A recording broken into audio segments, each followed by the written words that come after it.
Most approach the Gospel of Matthew expecting a chronological biography of a rabbi, but read closely and you find a meticulously drafted architectural blueprint.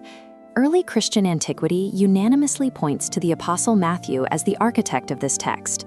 His project was highly specific.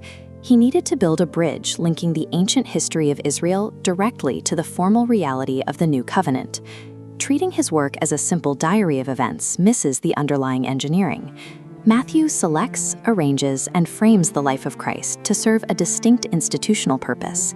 He engineered this text as a new Torah for a new Israel. It is designed to establish the infrastructure for the kingdom of heaven on earth. Reading the gospel through this structural lens shifts how we receive it. The text elevates from a loose collection of moral teachings into an authoritative, binding charter for a living institution. The legal and spiritual foundation of ancient Israel is the Torah. These are the 5 original books of Moses, containing the law of the covenant. Matthew deliberately built his gospel to mirror this framework. He signals this architecture using a specific literary hinge. At 5 junctures, the text uses the transitional phrase, "when Jesus finished," cleanly separating the gospel into alternating panels of narrative action and instructional discourse. This 5-part division points to a precise theological claim. Matthew presents Jesus as the new Moses. Recognizing this structure is essential for Catholic exegesis. It establishes Jesus as the supreme lawgiver. His teachings do not abolish the Sinai covenant. They fulfill and supersede it with absolute authority. To connect the new Moses to the Old Testament, Matthew relies on a mechanism called typology.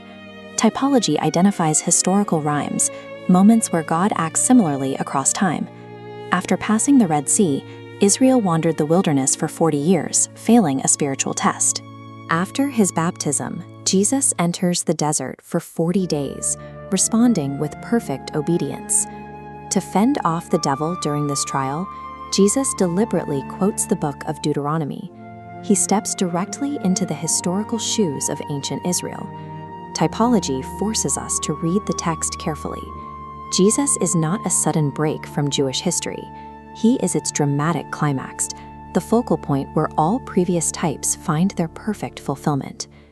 The central theme populating this 5-book architecture is the kingdom of heaven. The phrase appears more than 30 times throughout Matthew's text. A common assumption places the kingdom exclusively in a distant, ethereal afterlife, but the Catholic theological framework understands it differently. First, the kingdom is an ethical reality. God is working through the Messiah to establish his will on earth. The kingdom is not reducible to a purely spiritual realm. It has immediate implications for human life. Second, the kingdom is an ecclesial reality. Its saving power is made present in the world specifically through the church. Matthew details the royal authority granted to Peter, establishing him as the chief steward of the kingdom, entrusted with the keys to bind and loose. That institutional authority continues today. It manifests in the Church's living tradition and the unbroken succession of bishops. The kingdom of heaven is a present, earthly reality, administered by the institutional church. It serves as the necessary bridge between Christ's historical ministry and his final return. The Great Commission is the blueprint's climactic epilogue, activating the Church's earthly mission. He establishes 3 pillars. First, evangelization, converting entire cultures. Second, sacramental action, beginning with baptism to integrate new converts. Third, doctrinal transmission, guided infallibly by the Holy Spirit. St. Irenaeus observed that Christ himself is the great hidden treasure buried deep within the field of the Old Testament scriptures. Matthew's gospel provides the definitive map to that ancient field. It equipped the earthly church with the legal and spiritual blueprint of the kingdom of heaven.